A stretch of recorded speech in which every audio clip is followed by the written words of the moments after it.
I'm looking for someone to find who did this. You know, you gunned these three down for what? You don't. What you gained out of it? Frustration and grief tonight. Relatives of three people shot to death in Rochester yesterday say they feel kept in the dark. Families of the victims say they know as much tonight as they did shortly after their loved ones were found dead yesterday morning. Good evening, I'm Jenny Ryan. And I'm Don Elhart. Well, tonight we heard from relatives of Michael Nelson who tell us he was the third victim in that shooting. As 13 Land's Rachel Glazer tells us that the family says not knowing how this happened is only adding to their grief. Rachel? Don, police and the medical examiner haven't released the identity of the three victims, but the Simmons and Nelson family say their fears have really already been confirmed, and now they just want to know who did this and why. Tears fell while flowers and candles were placed outside of the house on Chilai Avenue. Everybody knew him. Everybody loved him. His family loved him.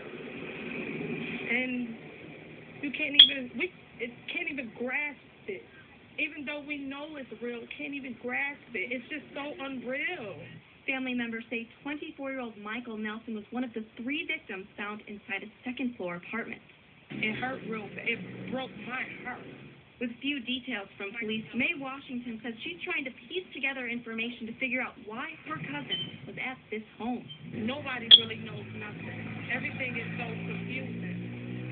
We just know that they were found in his house dead, him and the two young ladies. The two other victims, Jermella and Jacqueline Simmons, were cousins. Both young mothers lived at the apartment together. The relationship between the two women and Nelson is unclear. It hurt. It hurt all of us. It hurt. We just talked to him. Washington says she was with her cousin Saturday night and spent the next 2 days trying to get a hold of him. Not knowing my cousin is laying here lifeless, dead, with a bullet in him. They just left him there. He didn't deserve none of it. And you got not just him, you got two mothers. Took them away from their children. You gunned them down for what? As the families wait for answers, Washington says she wants justice.